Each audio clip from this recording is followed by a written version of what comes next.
Good morning and welcome to Conversations with Dr. Johnson. Good morning. Dr. Johnson, it is our last show before Christmas. Our last pre-holiday show. Yes, Yeah, indeed. so do you want to wish all our beautiful, amazing, what would I call it, faithful guests, you want to wish them a Merry Christmas? Sure, absolutely. Merry Christmas, everybody, and a Happy New Year, and none of this Happy Holidays nonsense. He had to go there. You see, I wasn't even prompting him. He's already talking about nonsense. I agree with him. No happy holiday bullshit. Yeah, Merry Christmas, Happy New Year. Yes, Happy New Year. Or Happy Christmas, Merry New Year, whichever you Yes, prefer. and that's what we're wishing you from Anti-Fragility Health Clinic. So today, we want to talk about the things that you might be doing a lot over the holidays. Eating. We want to talk about inflammation and the impact that inflammation has on your immune system. Yes. So give us an introduction on inflammation and the GI aspects of inflammation. Well, inflammation is a very useful bodily function that we must have if we're going to be able to heal from injuries. However, as we age, we tend to lose the ability to control that inflammation once it has outlived its usefulness. Now, most inflammation in the body actually starts in the gut, okay? Sugar causes inflammation, starch causes inflammation, polyunsaturated fatty acids or vegetable oils tend to promote inflammation. Plus toxins. Toxins promote inflammation, Molds. lack of sleep promotes inflammation, stress promotes inflammation. Does too much sleep also promote inflammation? Well, there is some evidence to suggest that that may be true. Yes. If you're depressed and you're sleeping 16 or 18 hours a day, that is definitely going to promote inflammation. You see, God was so amazing. He just gave you just some tolerances. Don't sleep too much, sleep enough. You need to stay in the zone. If not, inflammation hits you. Yeah, like everything else, we need a certain amount, but it's possible to get too much of a good thing. Okay. We need some exercise, but we shouldn't overdo it. We shouldn't be running marathons or triathlons. Those people are absolutely harming their health, their physical health. I know that most of them have some sort of mental compulsion to climb mountains, to do these things. Jump valleys. No, climbing mountains, that's great. Not if you're going to die at the top of the mountain. No, we don't want to do that. Yeah. So are you saying it's the same thing with inflammation? We need some, but not too much. We need some, but not too much. Sure. If I cut my hand, that cut will not heal unless my body has the ability to produce some inflammation at that site. Yeah. And so we know that around the concepts of what happens with the viral attack COVID-19 is the whole issue of the cytokine storm. Yes. And that is really an outcome of inflammation, isn't it? Yes, and we have some things that very powerfully address that or prevent that. Yes, and we're going to talk about it. Okay. Yeah, go ahead. Well, SPM active, extremely powerful, natural anti-inflammatory. I've never seen any side effects with this. And the dosing on this? The dosing? Yeah. 4 pills initially as a one-time loading dose, and then 2 pills once a day So thereafter. when you call them pills, people think they're medication, right? So we call them capsules. Just to make that distinction, when you say pills, because these are nutrients. So when he says pills, I'm a very English guy. It sounds like he's talking about medicine. I don't think most Americans look at it that way. In my 40 years of practicing medicine, I have never had that feedback from a patient. Oh, really? Yeah. Okay, because in England, medicines are called pills and other things are called something else. Really? Yeah, so when you call it a pill, it's a medication. Yeah, well, they're English. What do they know? Well, they also created the language. Well, Yes. but we fixed it.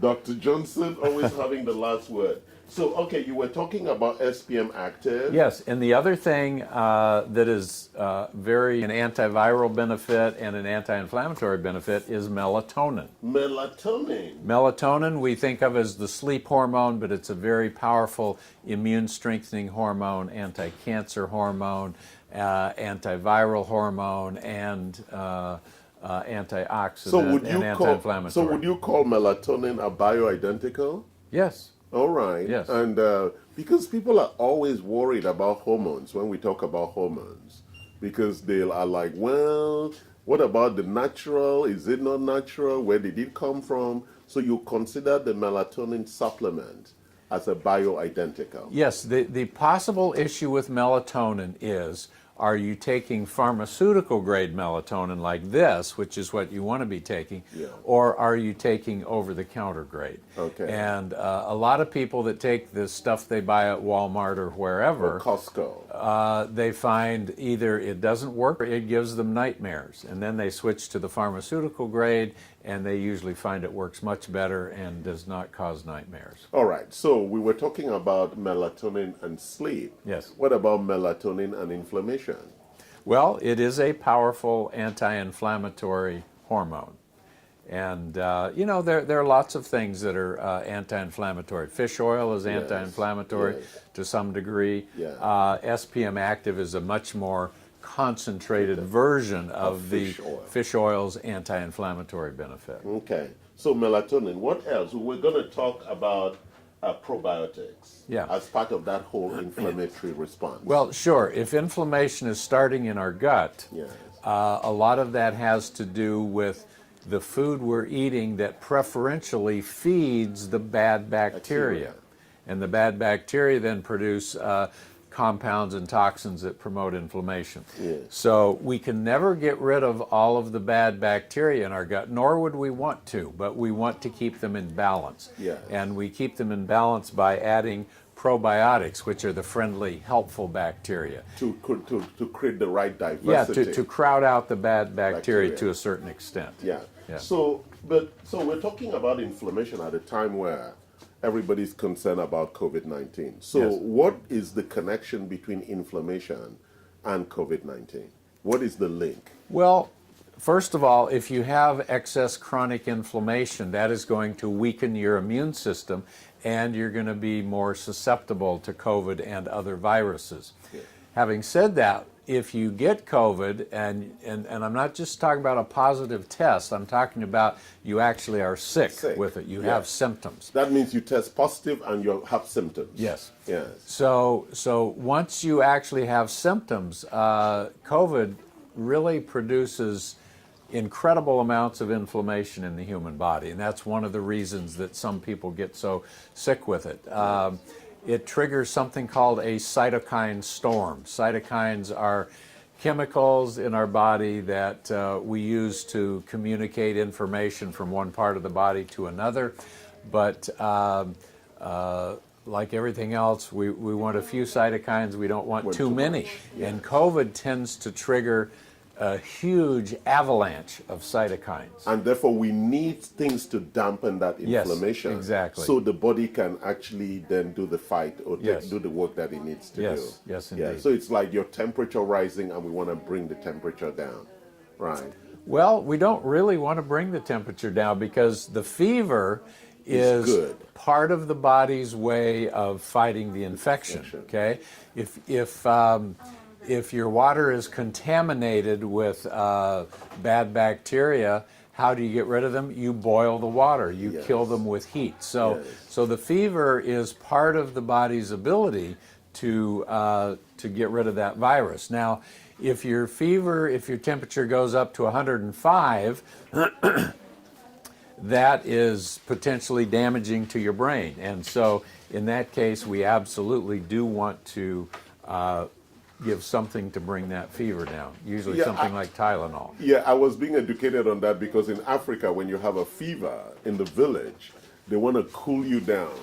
And so you're saying that that is really not a good idea all the time to bring that to that temperature down. It's a good idea only if the fever is excessive and potentially dangerous in But and if of it's itself. hovering around 100, it's okay for you to stay in bed. 100, 101, 102. It's okay. Yeah, just let the fever burn out. if it gets to 103, keep a close eye on it so to make sure it doesn't progress to that dangerous level of 105. Okay.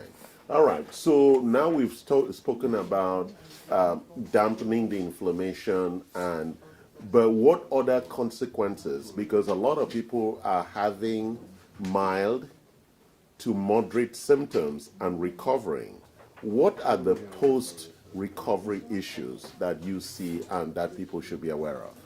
Well, we personally haven't really seen many of those because our patients know to keep their vitamin D levels optimized, their zinc levels optimized, and so they're pretty much immune to it. Yeah. And so we don't really see that. But in the literature, we're seeing ongoing inflammation in the heart, excuse me, the brain, and other organs. So you'll be seeing changes to their like creatinine levels and things like that. You could. That is showing that perhaps there's now some. So, and how would we address that in our normal nutrient ways?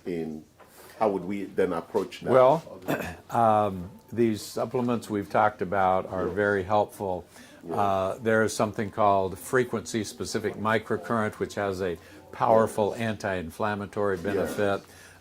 Stem cells have a very powerful anti-inflammatory benefit. If someone has been very ill with COVID and their recovery is just not coming along, it's dragging on, then that would be something worth considering. Because a lot of people are saying that the cough persists for weeks, and you would say that that's something that we could intervene in trying to dampen that inflammation and give the body the time to recover. Yes, and as far as healing the gut, which is important, we've got we've got some very powerful like the meal replacements here. Yes, now, which have a lot of the underlying amino acids for gut repair. Yeah, they really have all of the ingredients that your gut needs to return to normal health. Yeah. And some people have said, oh, that's a little expensive, I don't want that.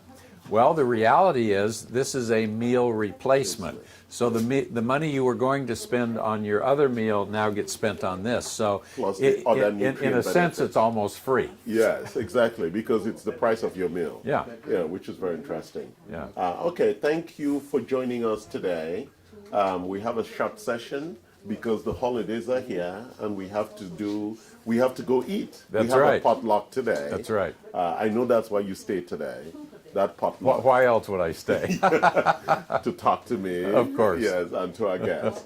Thank you for joining us, and thank you, Dr. Johnson, and Merry Christmas. My pleasure. And Happy New Year. Merry Christmas and a Happy New Year to you and all of our Followers audience. and watchers.